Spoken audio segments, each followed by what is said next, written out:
Or as we've seen in that 2x2 grid that we just talked to, behaviorists are very strong on the idea of having a repertoire of techniques, a repertoire of stimuli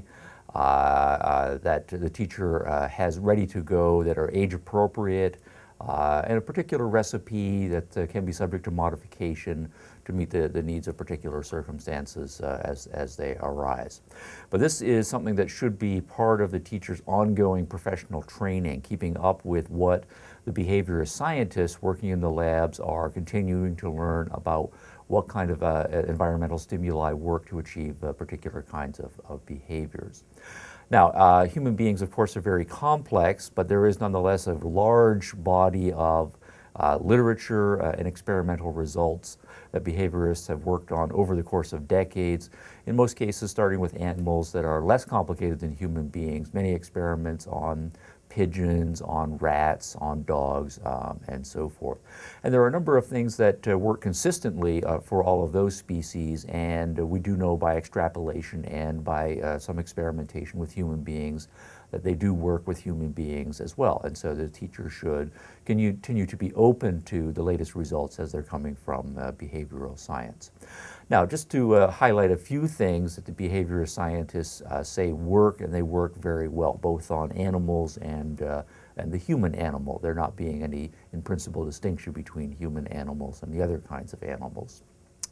One thing that works is repetition. And so what we should have built into the stimuli is a structured repetitiveness, so that the students are exposed to the same stimuli under the same circumstances, and then over time they are conditioned to get the right kind of behavioral response. Repetition then has the effect long term of conditioning and making that conditioning stick for the longer term.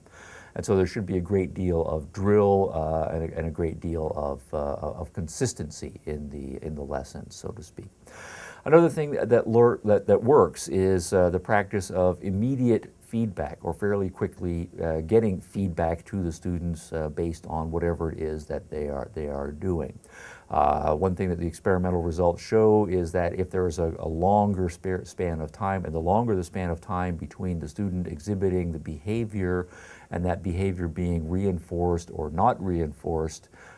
the slower the process of getting the right kind of conditioned behavior results. So what we therefore need to do is get away from what is the fairly standard practice in many schools and colleges of the students taking a test, and maybe the teacher gets around to grading the test by the following week and getting it back to the students. The results typically show that if it's not back within a day, or in particular in the younger grades within an hour or so, the students are not in a position to coordinate or make a connection between the tests that they took and the results that they're getting a week or 2 weeks or however later. Now, what this then follows, if we are interested in both of those things, repetition and quick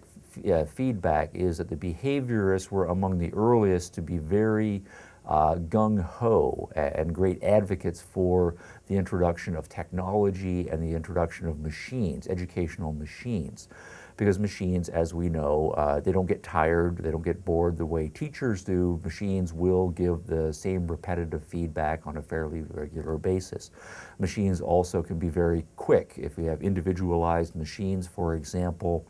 the machines can give students feedback individually very quickly right on the spot. It's not a matter of the teacher rather has to grade 30 tests whenever she has time and get those 30 tests back to the students at some point in the future. So the behaviorists were among the first to then start developing mechanical machines, and then certainly as by the time we got to the middle part of the 20th century and later, the introduction of computers into classrooms and the development of software that then is very repetitive, can be structured, can increase the complexity at the student's own pace, and then immediately be giving the students the needed feedback that they need. And so the students also then can be getting all sorts of other kinds of feedback. Another thing that the experimental results show, particularly in the case of humans, is that The human memory seems to be attuned to music, right, for example. If, for example, I give you the assignment of memorizing a poem, well, that can be very difficult, very tedious, and accuracy rates are often very, very difficult. I know in my own case, it can be difficult for me to memorize a poem, even though I do like poetry very much. But if we do notice the introduction of music, that students and just about every human being seems to be able to pick up lyrics very easily. So if you take a piece of poetry or a set of words and you set it to music, then the behaviors come out very quickly.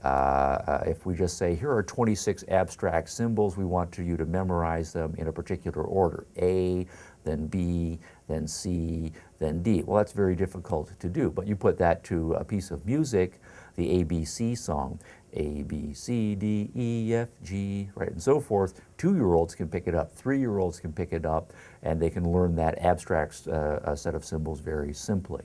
And so the behaviorists were also among the first to be strong advocates for particularly drill things, particularly things that are mechanical, verbal things that we want students to be able to pick up and have at their fingertips, so to speak, like the ABC song. Put things to music, that makes things learn much more quickly, and then you get the right kinds of responses. So if we think of, for example, the conjunction-junction type of song, if we want the students to learn a long list of conjunctions in grammar class, well, of course, we can just memorize the list, but if we set it to a piece of music, they pick it up very quickly. Or an example that resonates for me from my childhood, the McDonald's Corporation, where the thing had a very clever advertisement back in the 70s and 80s, that was just a list of all of the ingredients in the Big Mac. Now, if you just have a list of all of the ingredients in the Big Mac, that's very tedious and it's hard to memorize. But you put it to a catchy jingle, and then suddenly millions and millions of people around the world know the ingredients of the Big Mac, and they are singing the song fairly quickly.